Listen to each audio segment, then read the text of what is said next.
Colère et tristesse, le LMR privé de Pro D2. C'est ce qui se fait de mieux après le top 14, mais les joueurs du LMR ne verront finalement pas la Pro D2 cette année.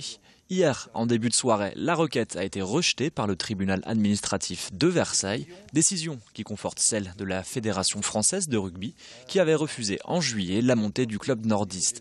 En cause, une dette de 800 000 €, épongée trop tardivement, malgré les efforts du club et l'immense mobilisation des supporters, renforcée par le soutien de l'AMEL, la métropole européenne lilloise. Retour en Fédéral 1, donc, aux grandes dames du président Jean-Paul Luciani, qui s'estime sacrifié au profit de Dax, également sur la sellette. Martine Aubry a également tenu à réagir en exprimant sa profonde tristesse face à cette décision. La reconstruction s'annonce difficile désormais suite à l'illusion d'une montée en Pro D2 et un budget divisé par 2, passant de 5 à 2 millions d'euros. Suite à cette décision et symboliquement, la photo de l'équipe a été remplacée sur le compte Facebook. Les joueurs posent dos à l'objectif. Un sentiment de ressentiment à la fédération qui ne nous aura pas accompagnés dans notre démarche et qui a voulu placer ça uniquement sur la forme et pas sur le fond du problème. Mais c'est pas grave.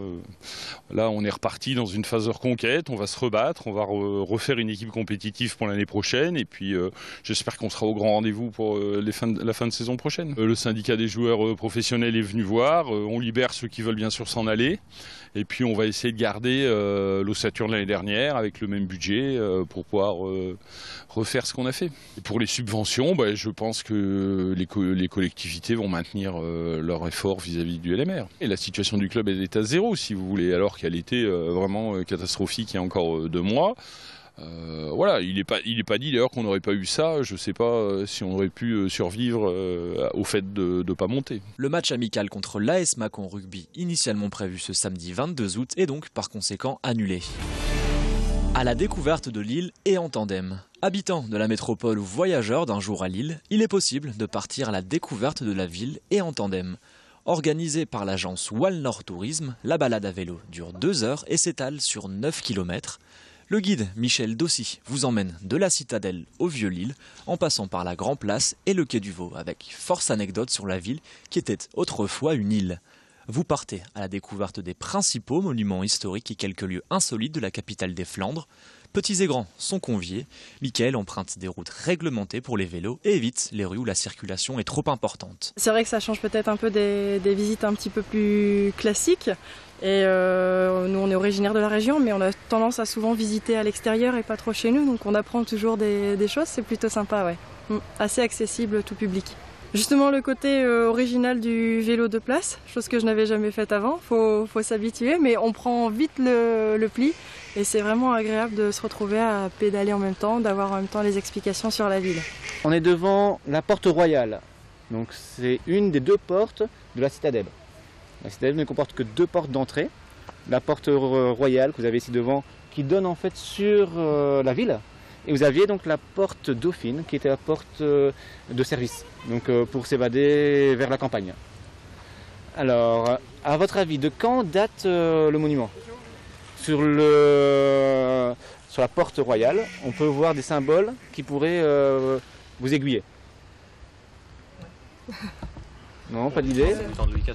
Voilà, donc le roi soleil, voilà, parce qu'on voit donc au niveau tympan supérieur.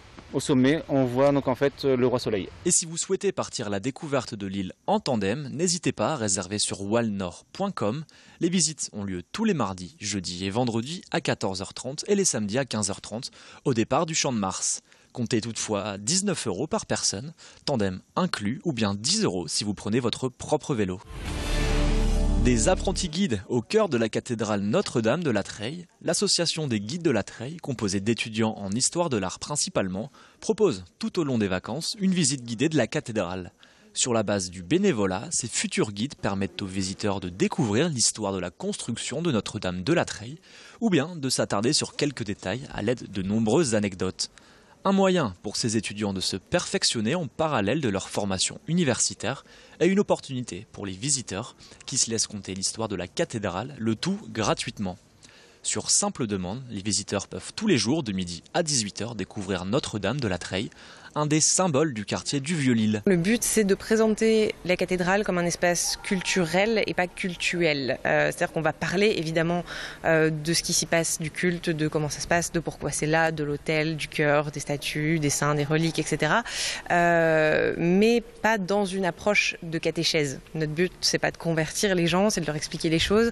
Donc on va aller au plus proche de la vérité historique qui est plus ou moins la plus neutre quand même.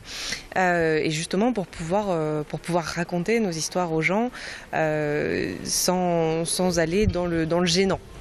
C'est la fin de ce journal. Merci à toutes et à tous de nous avoir suivis. Tout de suite, la météo et la météo des plages sur Grand Lille TV.